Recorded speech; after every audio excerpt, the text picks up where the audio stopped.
सिंह और आप देख रहे हैं तेजस पर। क्या कोई आईटीआई दिल्ली, आईटीआई रुड़की जैसे प्रतिष्ठित संस्था से पढ़ा हुआ लड़का जिसका पैकेज सालाना 20 लाख से भी ज्यादा का हो, वो साधु का चोंगा पहनकर मोक्ष की आड़ में हवस का इतना गंदा खेल खेल सकता है? मोक्ष, अध्यात्म और भगवान के नाम पर ऐसा घिनौना खेल कि इंसानियत भी शर्मसार हो जाए। सुनने में ये आपको किसी फिल्मी कहानी से कम नहीं लगता होगा, लेकिन मथुरा की पवित्र धरती पर जो हुआ उसने लोगों के विश्वास की जड़ें हिला दी हैं। ये कहानी है अभिषेक मिश्रा की, एक ऐसा युवक जिसने आईटीआई रुड़की से इंजीनियरिंग की पढ़ाई की, जिसके पास लाखों का पैकेज था, शानदार भविष्य था, सम्मान था, लेकिन उसने एक ऐसा रास्ता चुना जिसने उसे सलाखों के पीछे पहुंचा दिया। आपको बता दें कि मथुरा के राधा कुंड में पिछले कुछ वर्षों से एक कथित साधु रह रहा था।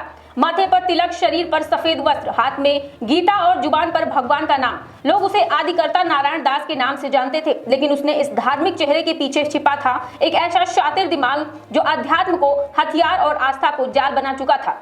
आरोप है कि अभिषेक मिश्रा सोशल मीडिया पर धार्मिक वीडियो और प्रवचन अपलोड करता था। यूट्यूब, फेसबुक और इंस्टाग्राम के जरिए वो युवतियों तक पहुंचता था। उनका निशाना कोई अनपढ़ या भोली भाली लड़की नहीं थी। वो खास तौर पर पढ़ी लिखी बीटेक, नर्सिंग और कॉर्पोरेट सेक्टर में काम करने वाली युवतियों को अपने प्रभाव में लाता था। वो उसे विश्वास दिलाता था कि वो उन्हें अध्यात्म का असली मार्ग दिखाएगा, जीवन की समस्याओं का समाधान देगा, मोक्ष की राह समझाएगा। और यहीं से शुरू होता है उसका कथित खेल। जब कोई युवती उसके झांसे में आकर राधा कुंड स्थित आश्रम पहुंचती थी, तब तस्वीर बदल जाती थी।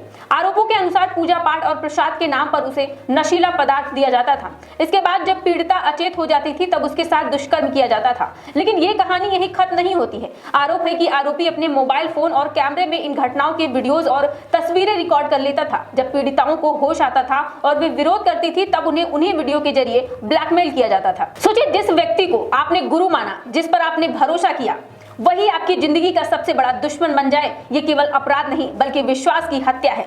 बताया जा रहा है कि वीडियो वायरल करने की धमकी देकर युवतियों से बार बार संपर्क किया जाता था। कथित रूप से उनसे पैसे भी वसूले जाते थे। दोबारा मिलने के लिए दबाव बनाया जाता था। लेकिन हर अपराधी एक न एक दिन गलती जरूर करता है। इस मामले में भी ऐसा ही हुआ। छत्तीसगढ़ की एक युवती जो बीटेक और नर्सिंग की पढ़ाई से जुड़ी बताई जा रही है, कथित तौर पर आरोपी के जाल में फंस गई। आरोप है कि उसके साथ भी वही सब हुआ जो अन्य पीड़िताओं के साथ किया गया, लेकिन इस बार आरोपी की किस्मत उसका साथ नहीं दे सकी। युवती ने डरने के बजाय अपने परिवार को पूरी बात बताई। परिवार ने साहस दिखाया और सीधे पुलिस के पास पहुंचा। शिकायत दर्ज हुई और फिर शुरू हुई जांच। जब पुलिस ने राधा कुंड स्थित आश्रम पर छापा मारा तो कई चौंकाने वाली बातें सामने आई। पुलिस ने वहां मौजूद 2 युवतियों और एक नाबालिग युवक को रेस्क्यू किया। इसके बाद जब आरोपी का मोबाइल फोन खंगाला गया तो जांचकर्ताओं के होश उड़ गए। पुलिस के अनुसार मोबाइल में 1 दर्जन से अधिक युवक युवतियों के आपत्तिजनक वीडियो और तस्वीरें मिली।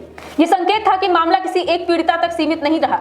जांच में सामने आया कि अभिषेक मिश्रा मूल रूप से ओडिशा का रहने वाला है और कई वर्षों से राधाकुंड क्षेत्र में रह रहा था। पुलिस ने उसे गिरफ्तार कर लिया और उसके खिलाफ कानूनी कार्रवाई शुरू कर दी है। अब सबसे बड़ा सवाल यही है कि आखिर इतनी पढ़ी लिखी लड़कियां उनके झांसे में कैसे आ गई हैं? इसका जवाब शायद उनकी शिक्षा और उनकी बनाई गई छवि में छिपा है। जब कोई व्यक्ति आईटीआई जैसी संस्था का नाम लेता है तो धर्म और अध्यात्म की बातें करता है तो लोग उस पर आसानी से भरोसा कर लेते हैं। लेकिन ये घटना बताती है कि डिग्री इंसान के चरित्र की गारंटी नहीं देती है। ये मामला केवल एक अपराध की कहानी नहीं, ये सोशल मीडिया के उस अंधेरे पक्ष की कहानी है जहाँ लोग नकली पहचान बनाकर दूसरों की जिंदगी से खेल सकते हैं।